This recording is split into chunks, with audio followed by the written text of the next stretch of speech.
One Shot Scott, my broadcast bro DJ Infinite Rock. He's a little down under the weather. So don't worry, my boy. I got you covered.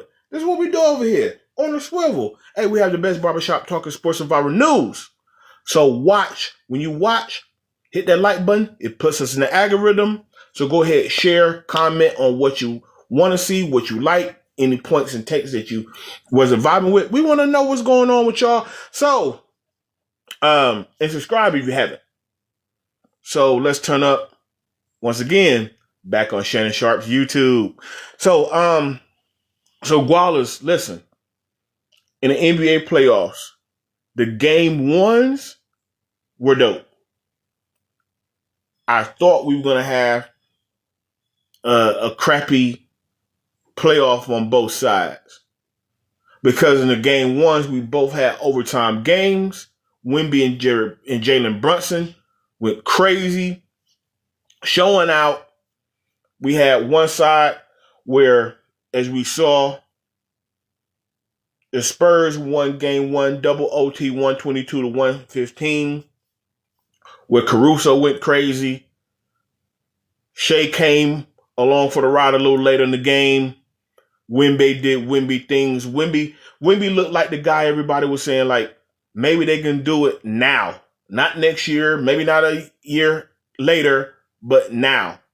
I personally disagree. I don't fall in line with the talking heads on TV. Even though they come across as so knowledgeable, they're experts, they're former players, they got this wrong. Y'all saw my picks last time. I got OKC in 6, but we saw in game one. I mean, dang, we had logo Wemby just on fire. We skip ahead. I'm just playing a little catch up because we've been off for a few days. Playing a little catch up here. Of course, New York beat Cavs in OT 115 to 104. One of the biggest claps, biggest choke jobs I've ever seen in my life. We saw in the fourth quarter, it was 7:40 to go in the fourth quarter. So from fourth quarter to overtime, it was 44. The Knicks went on a 44-11 run. And we saw Brunson went for 38, 6 and 5. I don't know why a timeout wasn't called. I'm going to get on Kenny Atkinson in a minute.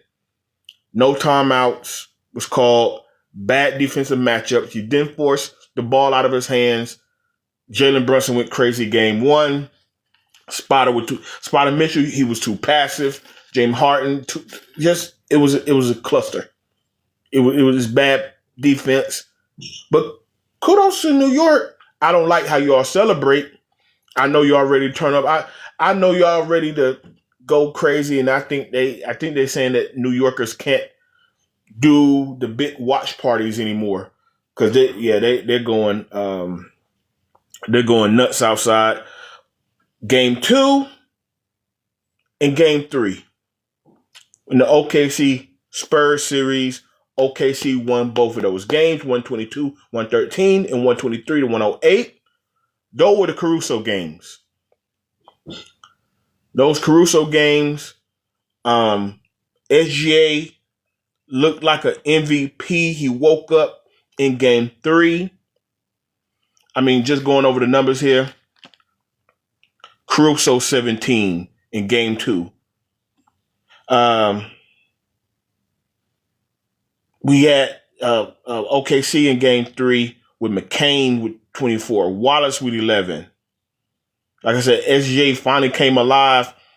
He was perfect from the free throw line. You know he loved to get to the free throw line. He loved to manipulate the defense. He loved to do that stop and go. He gets his calls when he's at home.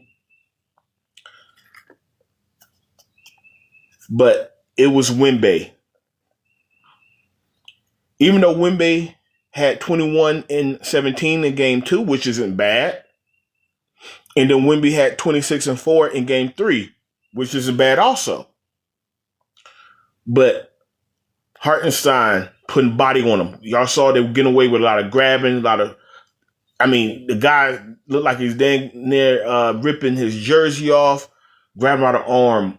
but just getting physical. How many times did Wemby hit the floor during game 2 and game 3? Not letting him go crazy like he did in game 1 when Wemby had 41 points and 24 boards. Can't let him do that again. They knew that. So that home cooking, game 2, 17 board, and then the 17 boards was great, but you needed that big impact. And then, of course, we know Castle had the crazy turnovers. Even when they got out to that big lead early, they was able to walk them down. Can't turn the ball over. That's the inexperience that I talked about before. Now, switching to the East, game 2, game 3, New York Cavs. New York beat Cavs in game 2, 109-93. And then game 3, 121-108.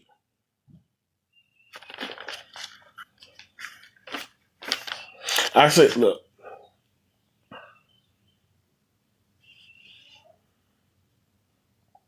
I was falling asleep on game 2. That game, it looked over. Thanks to everybody that's coming in on a Memorial Day. That's why this is early. This is an early episode today. I dang near fell asleep on game 2. New York is ready to party. They're ready to party in game 2. Game 3, I'm going to get into Game 2, I'm going to get into in a minute. I said that Cavs needed Mobley and Jarrett Allen to ball out. They did their part. 14-6, 13-10 in game 2. That's really what you need.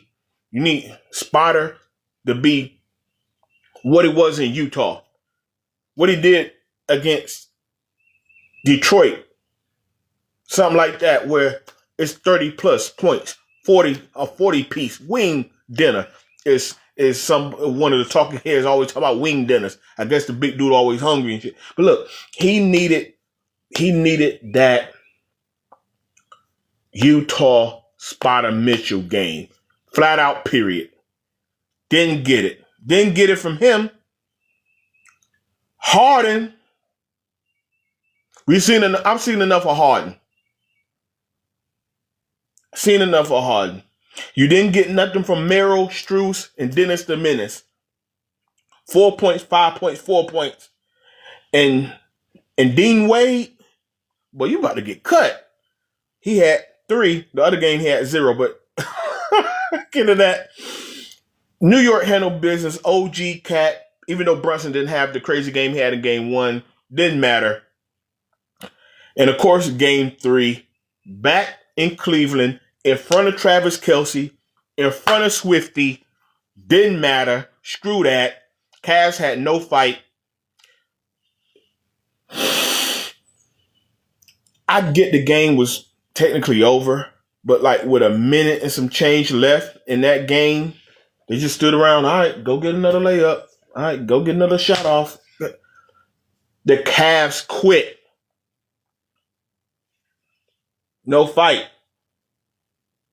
Once again, Mobley and Allen, y'all did y'all part. 24-17. James Harden, 19.6 turnovers.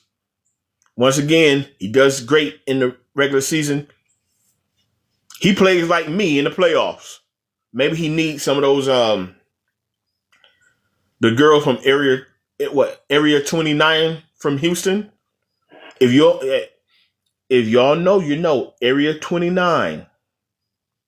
Maybe he need to fly some of those girls out from Houston. Maybe they boost them up. I don't know. 19-6 turnovers. Spotter Mitchell, 23 points. Not aggressive enough. Not urgent enough. Brunson, another 30 piece. OG, 21 points. Cat, 13, 8, and 7. Facilitating everything. Active as usual. Mikal Bridges. Ever since, everybody got on him during the Atlanta series, been going nuts. The boy can't miss. Bro, I think right now he must be missing only 3 or 4 shots a game. Mikal Bridges woke up. Everybody was saying that New York market, those New York fans was like in panic mode during the Atlanta series. Fire Mike Brown.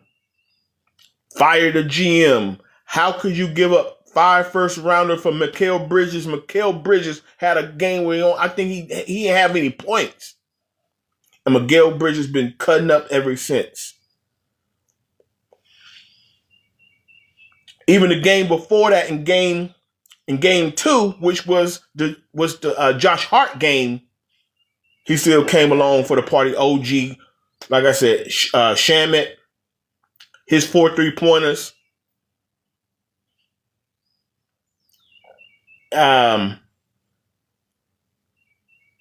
It's gonna be a sweep. It's gonna be a sweep.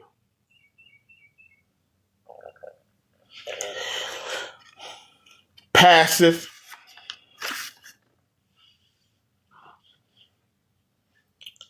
I wrote some things down that I just don't believe that you had New Yorkers already chanting, "We want Wemby." Well, sorry, it's gonna be SJ. Sorry to break the news on that, but I expected what I'm seeing from James Harden. Whether he's been an MVP in this league, leading scorer in this league, we've seen time and time again. You get him to the playoffs, nothing. He just he implodes. He wets the bed. Whatever negative term you want to use, that's him in the playoffs. He chokes. He bombs. He wet the bed. He plays like a punk. Whatever you want to say, that's what he is in the playoffs. I didn't even worry about that. Spider Mitchell, my man. Donovan Mitchell wanted Kenny Atkinson here. He wanted to get out of Utah for more help. When he was carrying that Utah Jazz team, I need more help.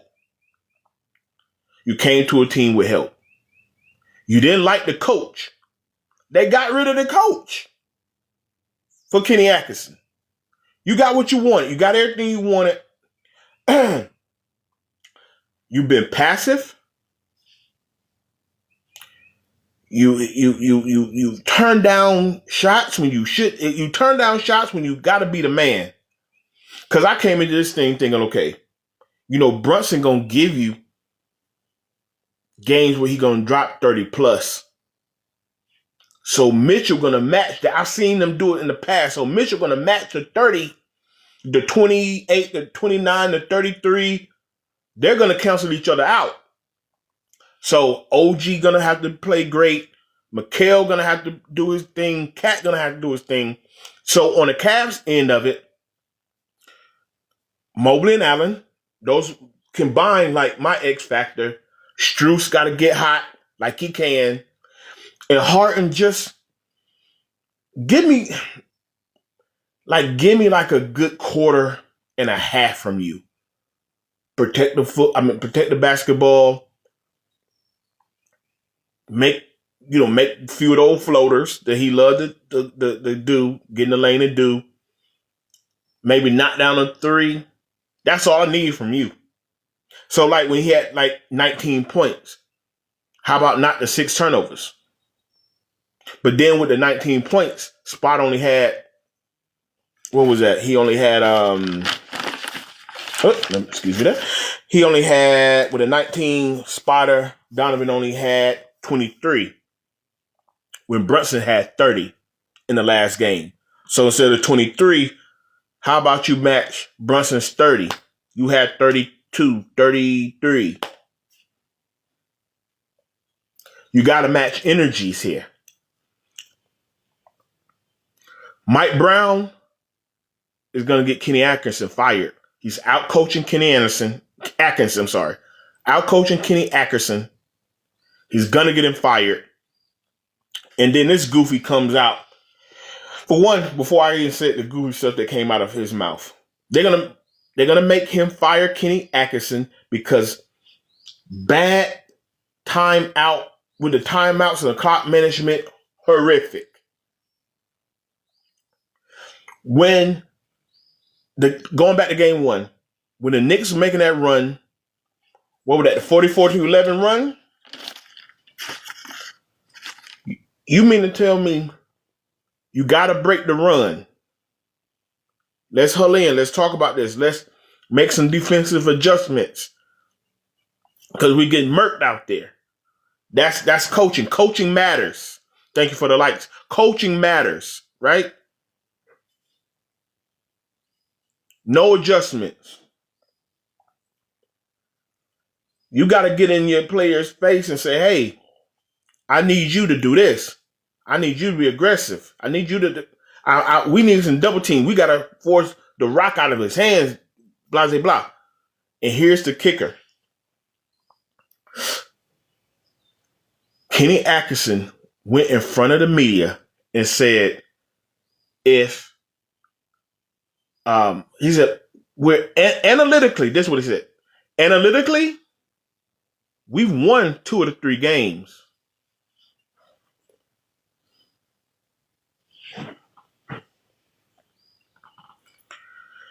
If that's not the biggest excuse, woulda, coulda, shoulda, rage bait,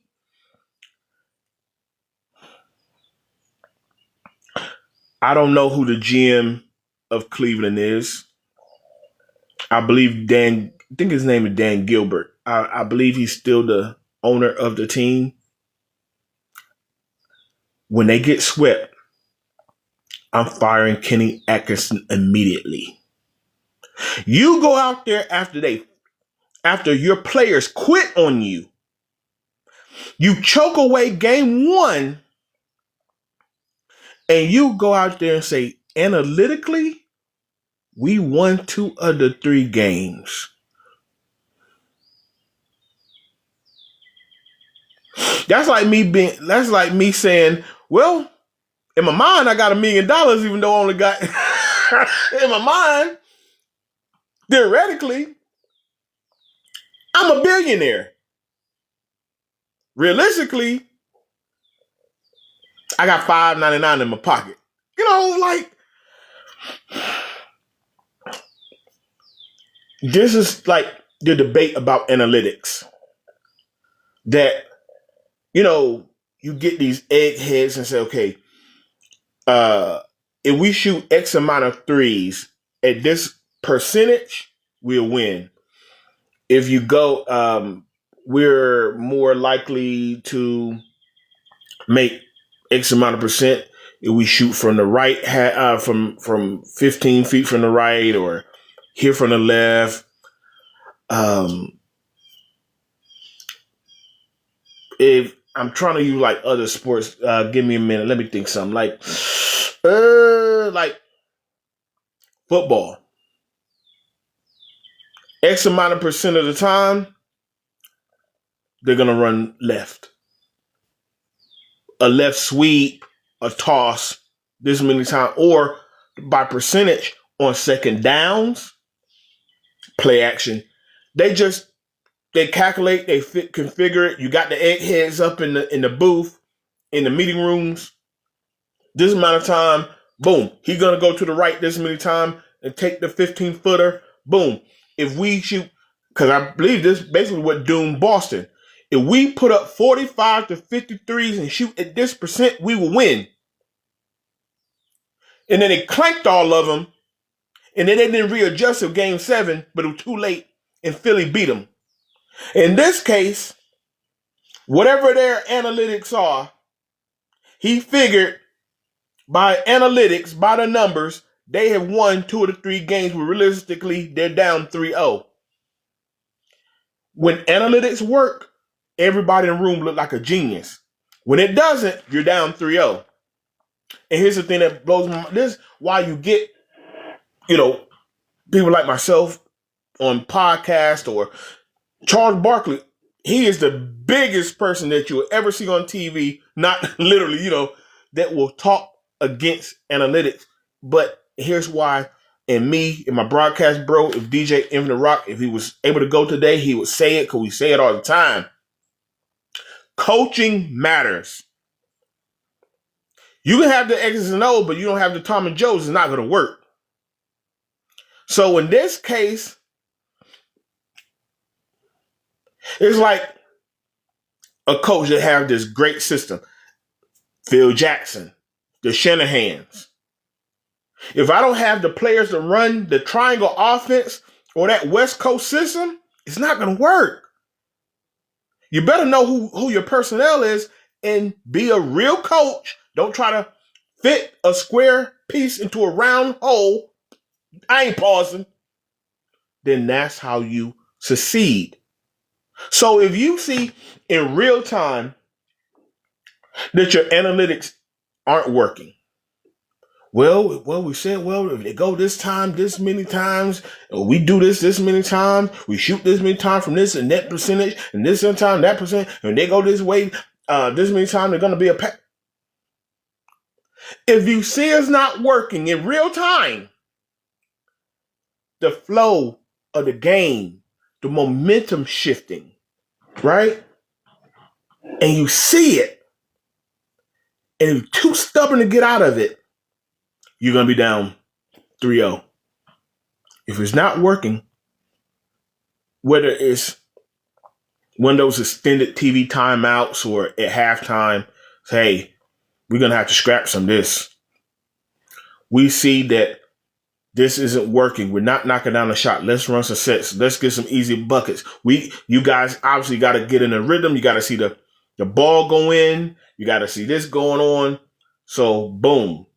Let's run it like that. Get some easy buckets. Maybe we can get some hustle. We can get back into the game. Then maybe if you get in a little bit of a flow, get in a little rhythm, your things start to get hot. Okay.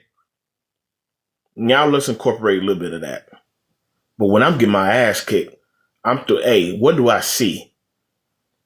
It's about instincts. It's about what you see. Anybody that ever played a sport, if you've done anything competitive, and when something's not working, you better switch up, or you're going to get embarrassed very quickly. And that's what's happened to the Cleveland Cavaliers. And if they don't have, I don't care what happens in the game, they better win game 4. They better win game 4. It better look good. I don't know what to say. I'm firing them. That's just me. I'm letting them go because he had the audacity to come out of his face and say that was the goofiest thing I ever heard in my life. He had the audacity to say we would win 2 of the 3 games analytically. Well, reality says you're down 0-3. All right, guys. This is on the Swivel Podcast. You see the logo in the back. I'm Scott Michael Talks. Hey, we have the best barbershop talk in sports and viral news. Tune in. Subscribe if you haven't subscribed. On the Swivel _podcast on YouTube. Let us know how you feel about these topics. Let us know in the comments. DJ Infinite Rock, he will be back on the next episode. He's a little under the weather. Hey, I'm holding it down for you, my boy. Get well soon. So game 4 last night, the Thunder got cooked. 103-82. The Spurs tied the series 2-2. That alien got loose. Like I said before, the 2 games he lost, he played all right. But 33, 8 boards, 5 assists, 3 blocks. That's a Wemby game. You get those games like that, it's a wrap. That Spurs defense was crazy. They held OKC to 38 points in the second half. This team they can score 38 points in a quarter. Let that sink in. Castle 13, Fox 12. Man. Fast start once again. OKC was up, but usually And we've seen in the series, OKC can chip away at the lead. Spurs jump out quick. Spurs jumped out the 15-0 run the last game. And OKC that experience. All right, no panic. We'll walk you down. You'll make a mistake. You'll shoot an ill-advised shot. Boom. Long rebound. We running. That wasn't the case. They held him off. SGA tried. He tried to fight back. He was making some tough shots. And it was a point, especially with Champagnie. He wasn't on, and the Spurs got stuck settling for that corner three, and like, okay, bad shots. OKC, come on, let's run.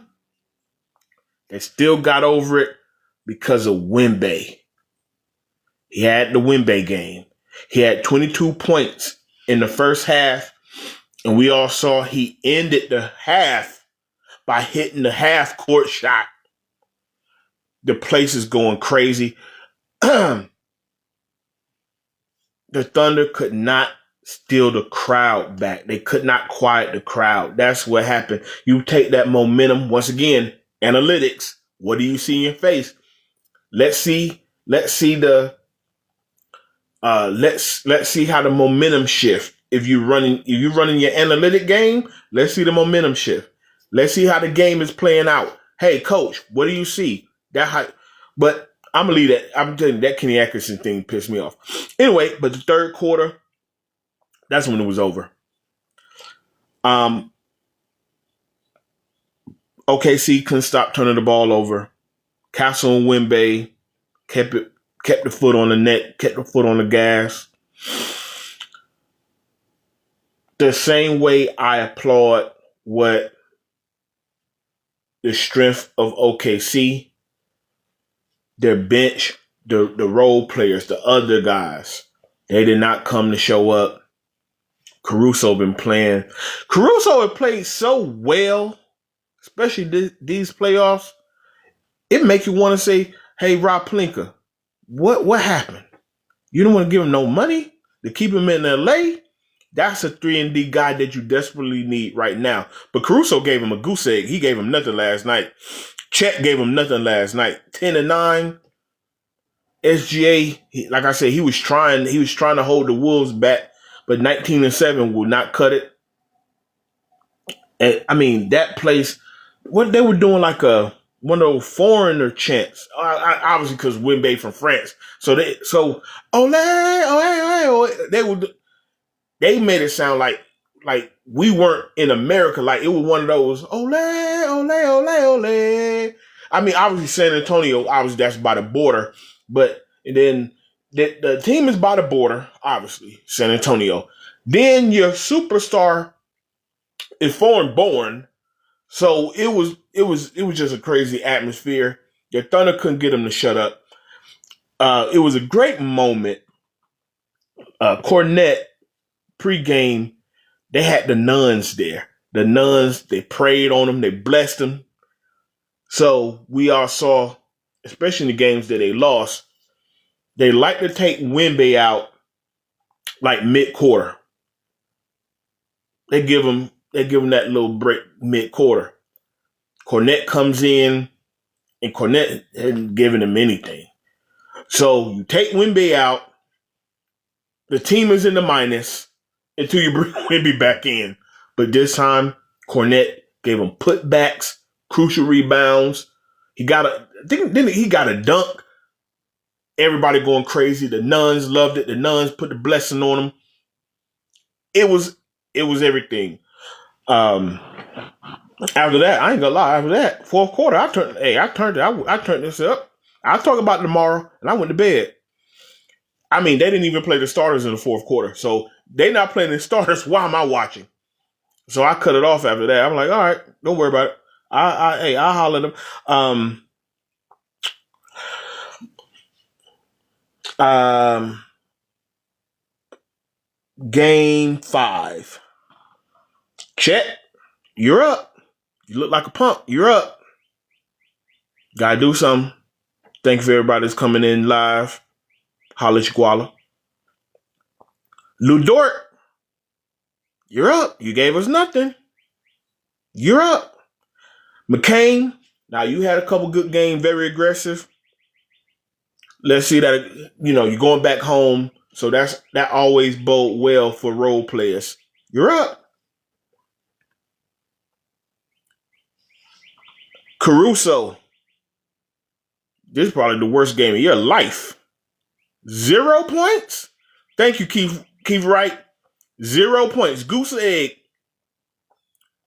Big fat nothing. You're up, Caruso. And we talk good about you. People talk so well about you. Everybody looking at the Lakers like they should fire Rob Pelinka for letting you go. You're up. Because SGA, man, he needs your help. That was horrible. And it was all that defense, oh my God. That Spurs defense was amazing. They ran everything off the line. Of course, they've been trying that BS with Chet pulling Wemby out of the paint. Nah, he's altering everything. That defense, oh man. But y'all faced the defense before. You're the experienced team. It's all right. It's time to pull them into the deep water. It's time to prove your boy right. I had Thunder in 6. Don't let me down. You're going back home. I saw a little nugget of information. Greg Popovich spoke to the Spurs after the Game 3 loss. And the old man clearly lit the fire. Because Game 4, they put the foot on the gas. And they didn't let OKC walk them down. De'Aaron Fox made sure there's no bad turnovers. Castle, no turnovers like that. Maybe just a couple turnovers here and there. Not the double-digit turnovers we saw. Man, held them 38 points in the second half. That team? Woo, man. The league got up to 20, 22, 24. Mitch Johnson. Man, great coach. I believe he's going to be the coach of the year. He got the right teacher in Greg Popovich. But we got a Game 5. I'm still rocking with OKC. The Knicks are going to sweep. They're going to sweep. They done quit on Kenny, Mr. Analytically, we won 2 games. Well, realistically, you're down 0-3. That's the dumbest thing I've ever freaking heard in my life. They got travel plans. I swear. Have y'all seen Ghostbusters 2? When the Statue of Liberty, they slime the Statue of Liberty, and the Statue of Liberty walking down Broadway? Watch. They gonna be so, man. If they win it all, it's really gonna be crazy. They're not, but just them getting back to the finals, man, y'all gonna see the Statue of Liberty moonwalking. Everybody on the street. They're probably gonna party themselves out. I think New Yorkers gonna party winning, getting to the finals, treat it like the finals. They're gonna party so hard, they're gonna be like, y'all gotta win 4 more, right? I swear they can be like annoying like Cowboy fans to me. That's just me saying. So, hey, we got a Game 4 in Cleveland. We got a Game 5 back at OKC. Now we're going to hit our viral segment. Y'all see the logo on the Swivel _podcast on YouTube. Head over to YouTube.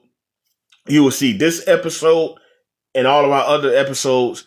We're at 179, so you'll be able to see this one and 178 other episodes and our segments, our viral segments, our sports segments, our episode clips, the whole 9 yards. So support the movement on the Swivel _podcast on YouTube. We got the best barbershop talking sports and viral news. And my broadcast bro, I'm holding you down. You're under the weather. Memorial Day weekend, Memorial Day. Thank you guys for our service members, our military, for everything that you do.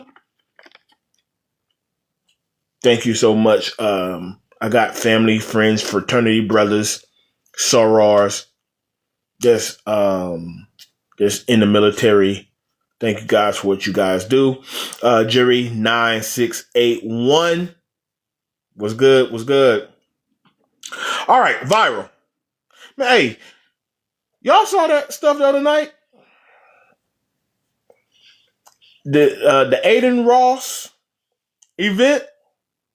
Ray J out there getting sonic rings knocked out of his head. He had the knots on his head, look like Martin when Martin fought Tommy Hearns. And he had the swole head, he had the knots and all. What's going on? For one, real quick, I thought Ray J had a heart condition. I saw an episode of when the news broke of Breakfast Club, and the Breakfast Club we send out our thoughts and our prayers out to Ray J. He just released a statement saying he's going through it and his heart because of years of drinking and this and that, and he went on and said he only had he could be out of here in within a year, and this fool up here boxing getting his head knocked off, having a heart condition and boxing getting beat up. Wouldn't that listen? I knew he was full of. I knew he was full of it. He's the little boy that cries wolf because he loves attention. Money can't unlame you. Hey, DJ Infinite Rock, man, you got to get well and come back, bro. You said this before. I'm repeating what you said. I saw Tony Yayo say it on his platform. And my broadcast bro and Tony Yayo, my boy Yayo, they were both right. Money can't unlame you. Ray J, you were lame for that. You go up here begging for sympathy, crying wolf that you about to die in a year or something from a heart condition, and you out here doing a celebrity boxing, getting the sonic rings knocked out your head. Come on, dog. And I knew, like I said, I knew you were full of it because a couple of years ago, I think he went on IG Live or somewhere, some platform, kind of insinuating he was going to unalive himself.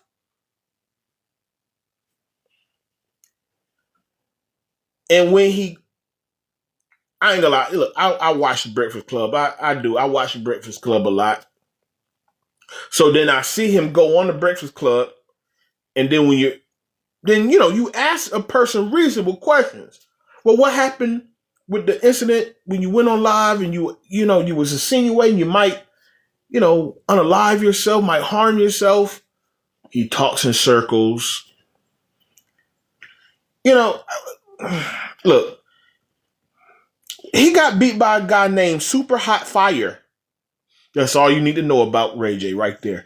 Johnny Manziel, Johnny Football, he beat some dude.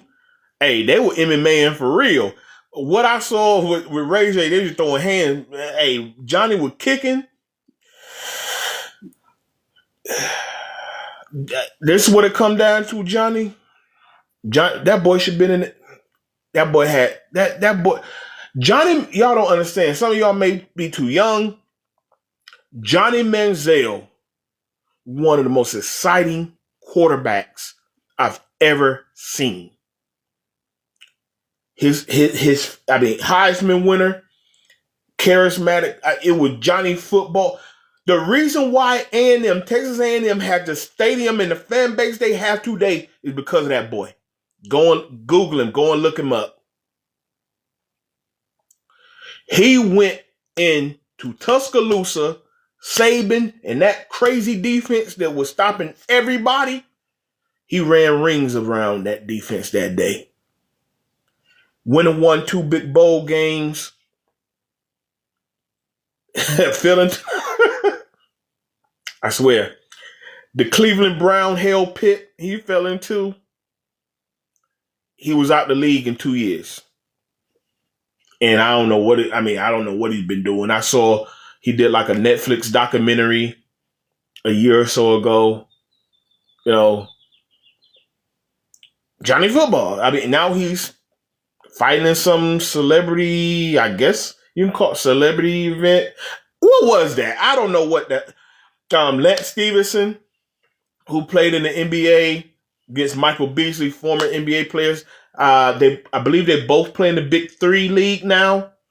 They was out there. I saw Beasley had him in a guillotine. Then Lance Stevenson reversed it and put him in a rear naked choke and tapped him out. I'm like, bro, y'all, I don't know what brought that up, that y'all took it to the ring and y'all not hooping. Lance Stevenson, I'm pretty sure a lot of y'all remember he was the guy who blew in LeBron's ear during the playoffs.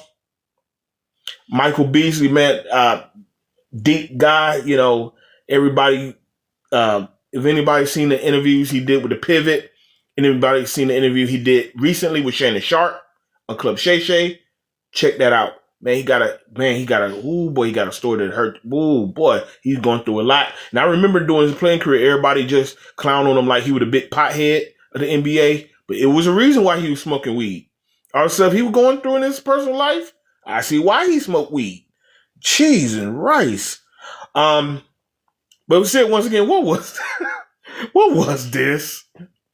Some Aiden Ross, isn't that a little white boy or something? I don't know who this dude is. Anything for attention. Look, we're all talking about it. I didn't know this was even going on. I swear, I flipped my phone open. It's all on my timeline. I said, well, of course, it's on the timeline. It went viral. Of course, gotta speak about it. Professor X, what's good, my boy? What's up, man? What's going on on this blessed day? What's going on with you, man? Hey, you're coming in at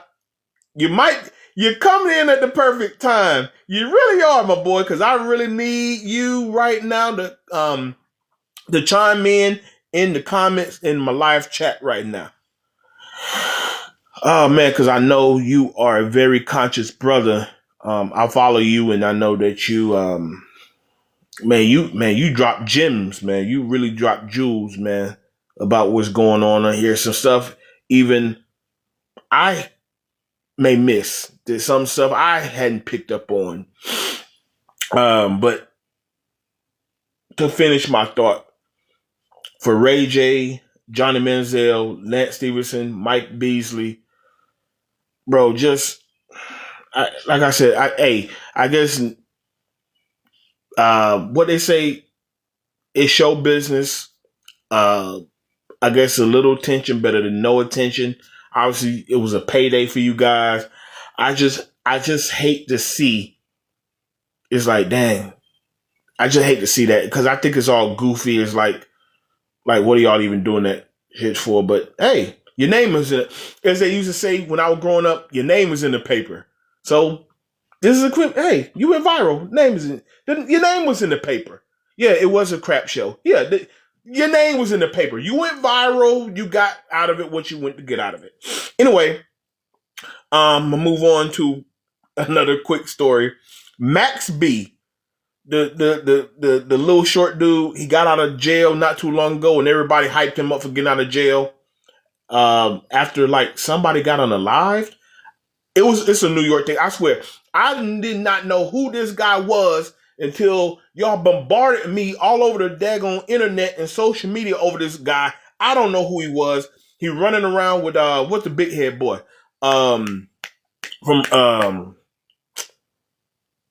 He just did the battle with Rick Ross. Help me out, y'all. French Montana. He been running around with French Montana since the end of last year. And New York, I guess y'all put a little bit of the machine behind the kid. I don't know, other than that weird song about some in your butt. Look, whatever.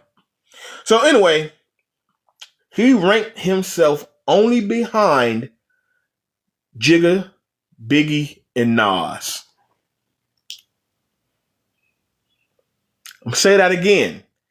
He said the only 3 rappers better than him, Biggie, Jay-Z, and Nas.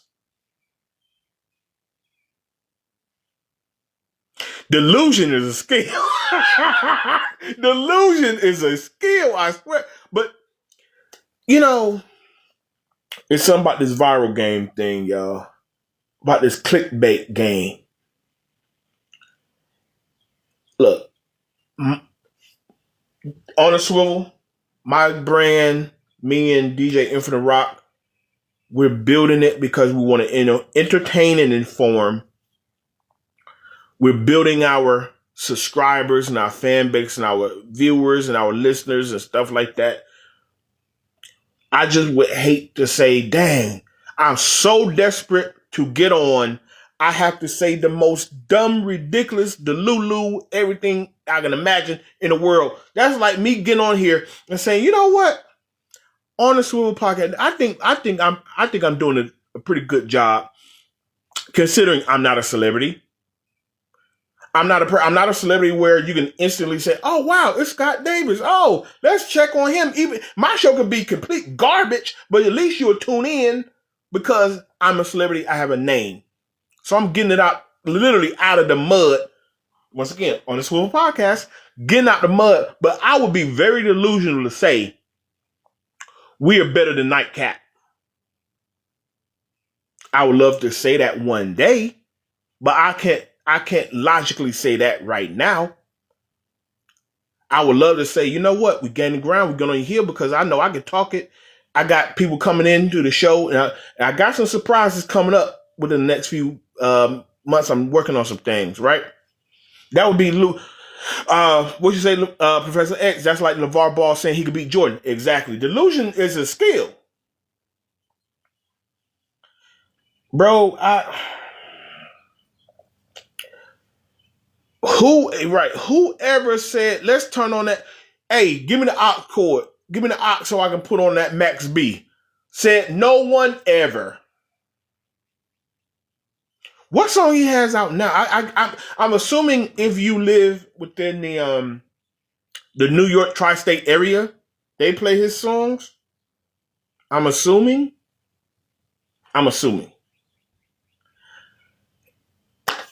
Real quick, anybody in the chat, real quick, type it in, send it to me. Don't Google. Name 5 Jay-Z songs. Quick.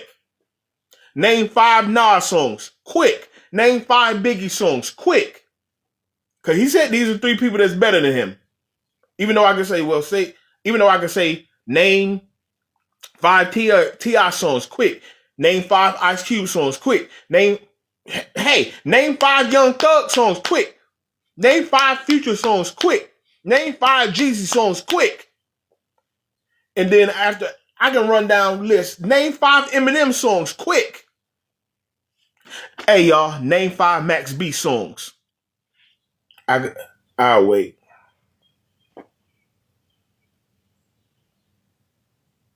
Don't Google. Just name them. Like, bro.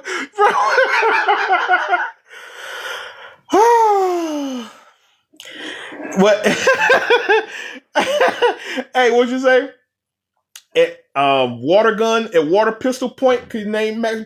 Bro, if somebody put a water pistol, my shirt would be wet.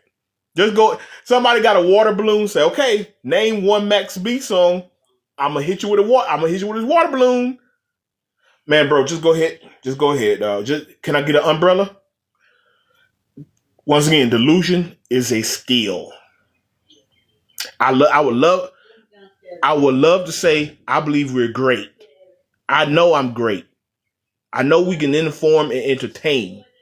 But I also look at the numbers too. I look at the viewership too. Hey, yeah, until we hey let's get that K behind some of those numbers, then we can really pop our stuff.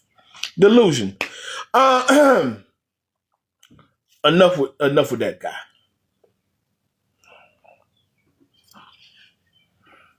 It went down at the White House.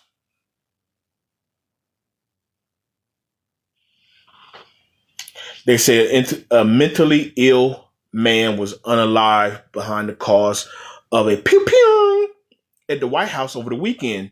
The NBC reporter has gone viral because she looked around with zero survival instincts whatsoever. What's that? My God, what's going on? Lady, what you think going on? I mean, how dang, you have to come from a violent neighborhood to know what. Maybe she thought unicorns were farting. Maybe that's what it was. Maybe she thought unicorns and leprechauns were farting or something. I don't know what. I swear, if I'll say this, if I was a cameraman and she looking bewildered, I say, baby girl, come on, get down, get down. I'm like, come on, get down before some breeze by your head. Get down. Anyway, but like you said, Professor X, yes, again, this is becoming a more and more common occurrence. I'm at the point now, this is where we are. People tired of kings and dictators. Say that again. People are tired of kings and dictators. And I love the way the media turned the word authoritative, authoritarian. No, it's called a dictatorship. He's putting his name on everything. I'm telling you, if he can get away with it, he'll call it United States of Trump if he can get away with it. If y'all let him get away with it. No kings, no dictatorship, but democracy looks dead in the water. Democracy is being trashed. The reports have come out that the IRS can no longer audit him or anyone in his family. We know what type of deals they've made in the past. Are there bankruptcies and ties with Russia and crazy real estate deals? There's when he frauded people. Do y'all remember Trump University? That was a big scam. A whole university he started to scam students out of money. Oh, I forgot. Oh, y'all forgot that. Okay. He only paid $50 in taxes. Of course you don't want to be audited. And his whole family. Find this funny. Not kiki haha funny. Going into our, I don't know what you want to call it, conflict, war, excursion with Iran. Funny his son start getting in the drone business. Right before they got into this little spat, this war that's killing us at the gas tank, that's killing us in our international relations, that's killing us in imported goods.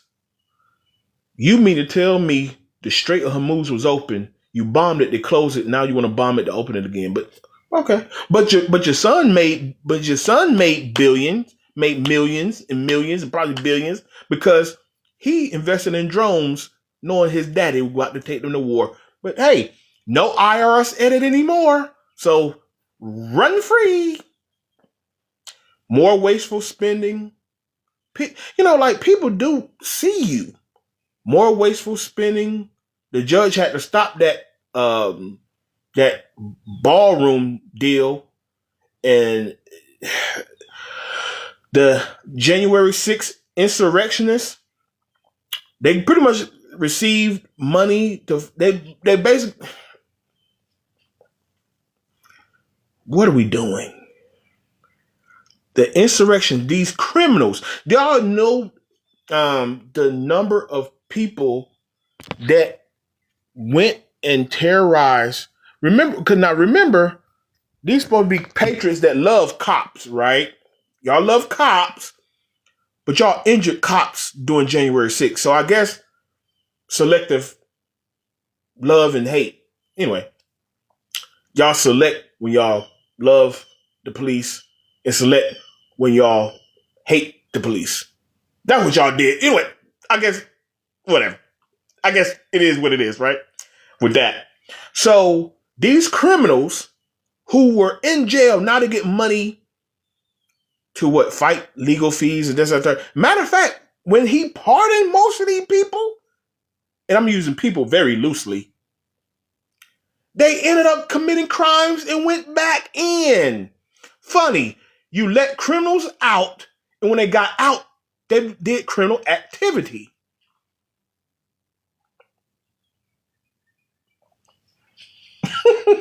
You can't.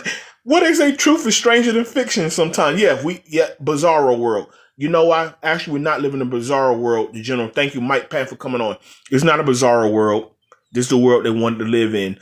To make America great like it's the 40s and 50s. No, this is the world they wanted all along. It's not bizarro world. It's bizarro world. The people that got logical thinking, got morality. It can be bizarro to people like us. No, that's the world they wanted. This is the country they want. It's not bizarro to them. This is exactly what they wanted. Project 2025.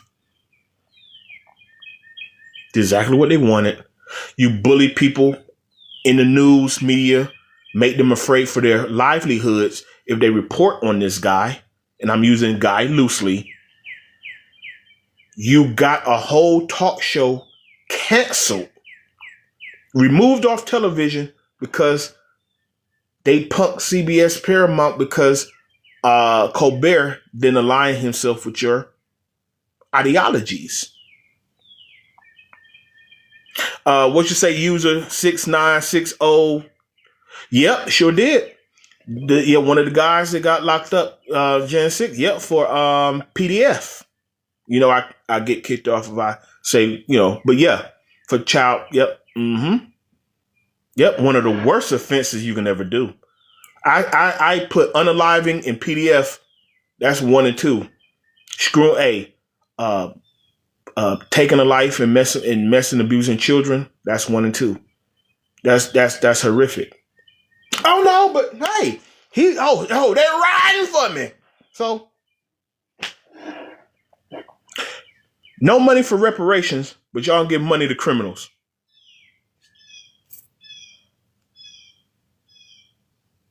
That's a conversation y'all really don't want to have, actually. The money for reparation, we built this country.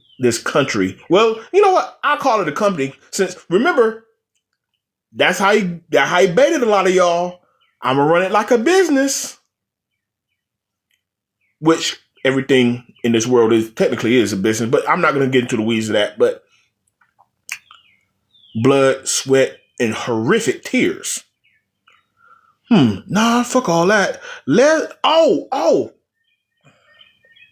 a lot of his fans, remember when he ran, he said, y'all gonna get these the Doge stipends, the Doge. I don't even think they call it like a stimmy, like a stipend. They're gonna get what was it, $2,000, $3,000, whatever they're gonna get. Remember that money? Y'all see any checks anytime soon coming, y'all? But those criminals from January 6th getting a lot of money. Remember, I swear, oh my God. Well, during that election, we're going to see money. Oh my God, they're going to cut us his Doge check. We're going to get this, we're going to get that. People got some money. If you criminalize the Capitol building during January 6th, the criminals got the money. And then the criminals at the White House. But anyway, you know what? What you say? I'm mad and frustrated for journalists that look like us and have to lose their job during this time. Exactly. That's the point I'm making. Like, bro, yeah, and he's such a good businessman that he bankrupt 6 casinos. Yeah. Yeah. It just, look, we know how that is, man. Look, when people want that status quo so bad that they're willing to overlook so much criminality. So much criminality. I know many he has villainized because they didn't want to bow to his knee. Yeah, that's why I was saying, like, Colbert is off the air. They tried to get Jimmy Kimmel, but Jimmy Kimmel had Mickey Mouse on his side. Let's call it what it is. They felt that, nah, you can't bully us. What'd you say? You met Joy Reid? Okay, cool. Oh, I'm trying. I want to timeline this thing because of any, like, remember that when the Heritage Foundation, like I didn't sit down and read the whole daggone thing, but I remember they had put out a lot of bullet points before this dictatorship happened, and I said, ah, dang, ooh, boy, I hope, man, let's come on to the voting ballot. We cannot have Trump come in and institute these bullet points. I read the bullet points of Project 2025. And daggone, if it didn't happen, I swear. And we've come on here. I mean, we don't get political too many times, and I'm about to turn it to sports in a minute. But one of the times, few episodes, like a year or so back, and I said, it's sad that y'all don't see how they're running that playbook and they running that bad boy step by step. If it was a toss sweep, they toss sweep. It was an out route, he running the out route. He running the over route, he running the over route. He running the naked bootleg, he running the bootleg. They run that playbook step by step, play by play, right in our face. And some of y'all, they call white folks, white America, that down there don't have two nickels to rub together, pot to piss in the window to throw out of, and y'all just ride with this stuff, and y'all as broke as I am, and y'all ride with this stuff, and it will not benefit you, not one ever. You know who would benefit if you're not rich, white, heterosexual male, and then of course we got the sellout blacks. We know who they are. Like the Keenan and Damon Wayans skit on Living Color. We know who y'all are. So you got that segment, right? And who y'all, like, you are aligned. But if stuff go left, what's the black MAGA dude who was just glazing? And then when the administration and they start, giving those positions out, and he didn't get one of them. But hey, but I'm gonna flip it to sports. Jackson Dart, second-year quarterback of the New York Giants, he went and led a Trump rally. Boy, you about to lose that locker room, my boy. Now look, he came out. Now he didn't finish the season; he got injured. But I watched him at Ole Miss. I thought, hey, look, on a skill level, like, hey, you need a quarterback. You keep recycling old quarterbacks like Jameis and Russell. Now you need to draft a young quarterback and see what you got there. And I didn't think he played bad at Ole Miss. I think he gave that locker room some life. I believe if, he got injured, then you lost Malik Neighbors early in the season with the ACL. Then, of course, you lost Scatterboo with a broken ankle. So the offense, health, injuries happen. Got hit with an injury bug. Going into this season, you can see there's a lot of promise there.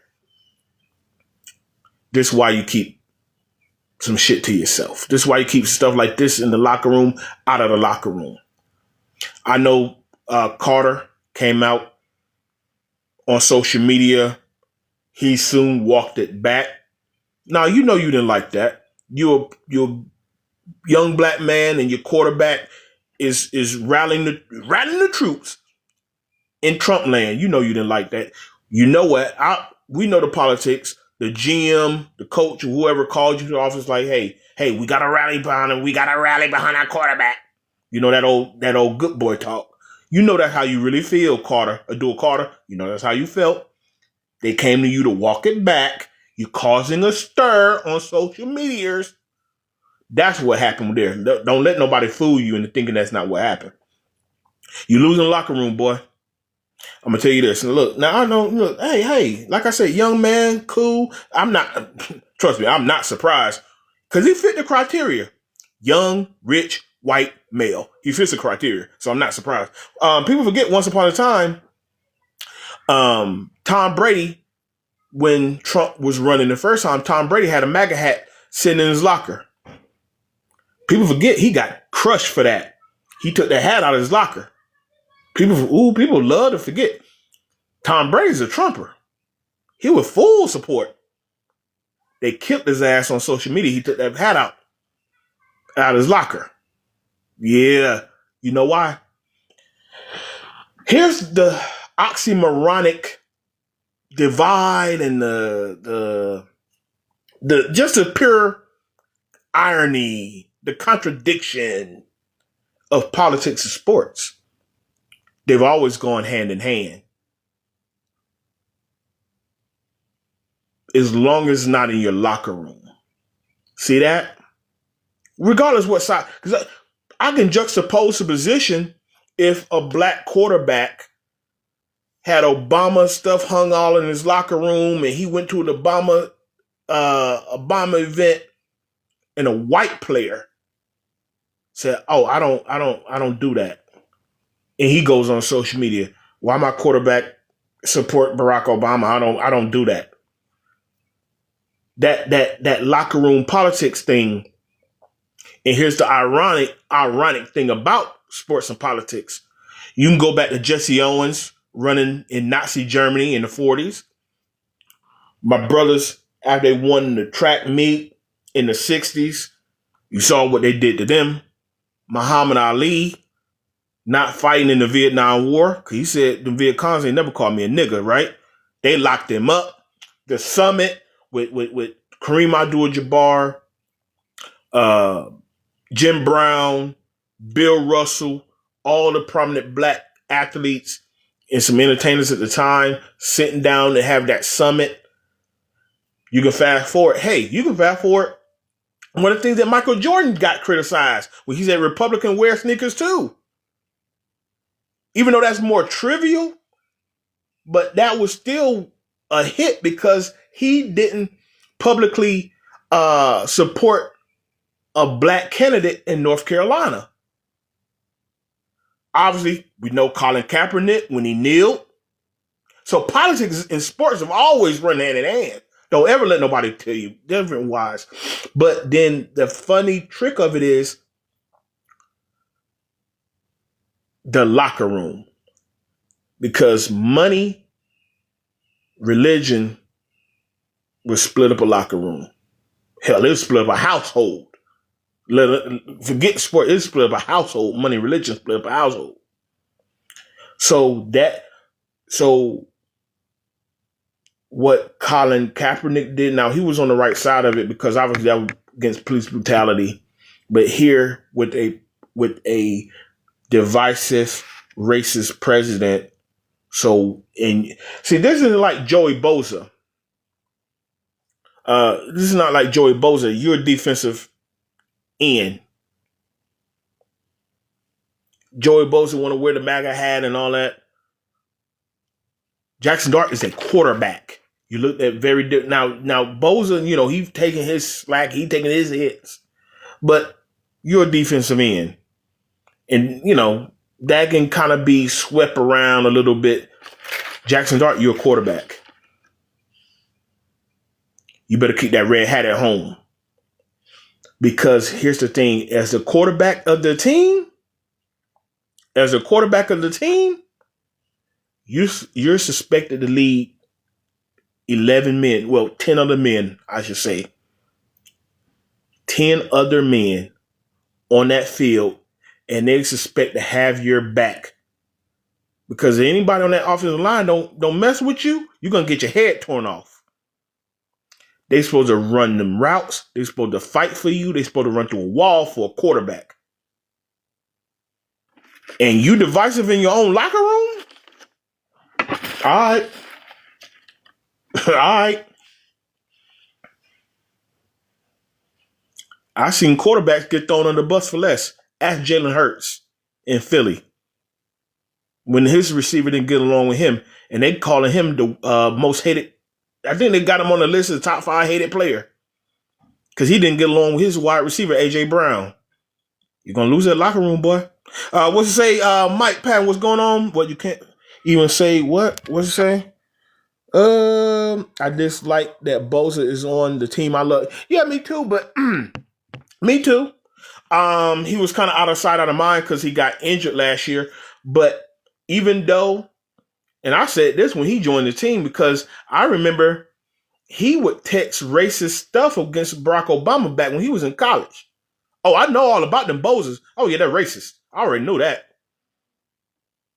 But here's the thing. I always say this. Look, you drafted, if I was a guy on the 49ers, look, you drafted.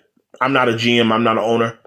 You drafted him. You brought him in here. But I'm going to tell you this. I'm going to dog his ass every day out there in practice field. He better strap up them chin straps real tight. I'm dog, every chance I get, I'm dog walking you. I'm going to try to make you quit or get cut. I'm dog walking you every day out here. But still, he's not a quarterback.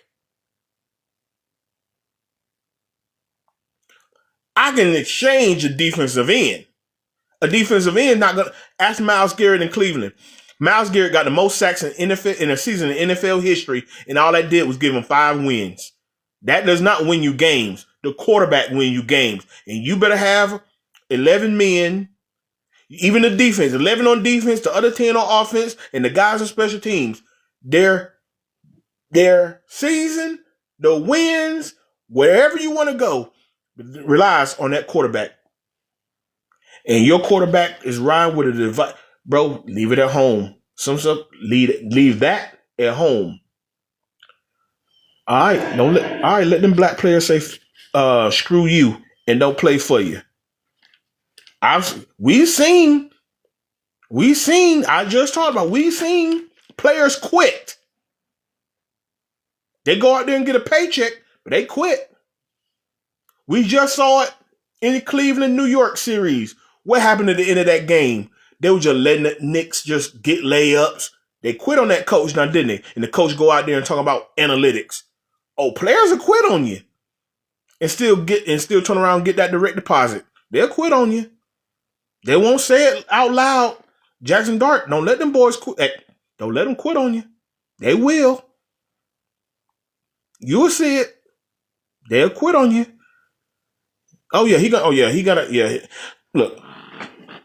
Leave Little Red Hat at home. I'm telling you, that's the one sport you do not want people to quit on you in. That'll get you killed. Not figuratively. Well, you'll get hurt. I'm not trying to say you get hurt. You get hurt real bad. If people quit on you in football, you can get hurt real bad. You do not want to lose your locker room and you the quarterback. You better ask Tom Brady. He put that hat away. What's up, General? Out here trying to dance to appease the brothers when he red hat all day in private. Oh, look, I wasn't even gonna get in that.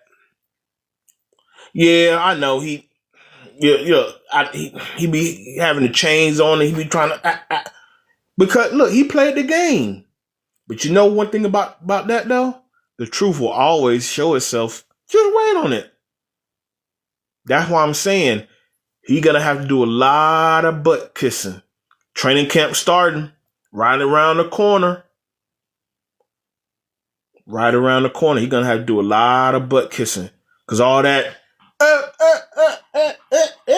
all that he trying to gritty and all that goofy. Okay. All right. I'm gonna still go out. Trust me. Hey, that's a lot of money to be made on that football field. I'm gonna still go out here and get mine. I ain't gotta run hard for you. I ain't gotta block hard for you.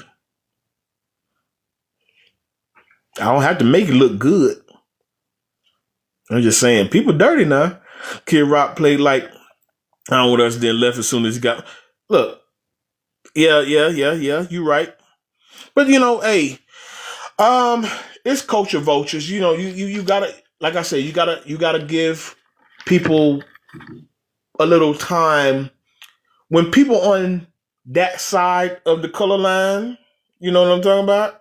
You got to give them a little chance. You got to give them a little time to see who they really are, to expose themselves. Not every white person is like that, but you better give them a little chance to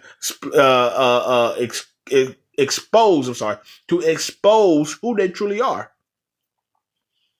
and then you will see it. And when you see it, believe it and move accordingly. So, hey, everybody, man, this is episode 179 on the Swivel Podcast. I'm Scott Michael Talk. Everybody, check me out live. Thank you so much. The general, what you say, Kid Rock is the king of culture vulture? Exactly.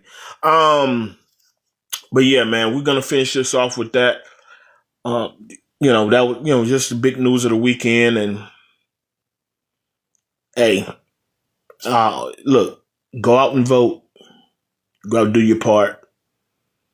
My broadcast bro, DJ Infinite Rock, he could not participate today. He's under the weather. He will be back soon, bro. Get well soon. This is the best barbershop talk in sports and viral news. Check us out on the Swoop Podcast. That's the logo behind me on YouTube. Check us out next time. Subscribe, watch, like, share. Send us your comments about how you think on YouTube, on the Swivel_podcast on YouTube.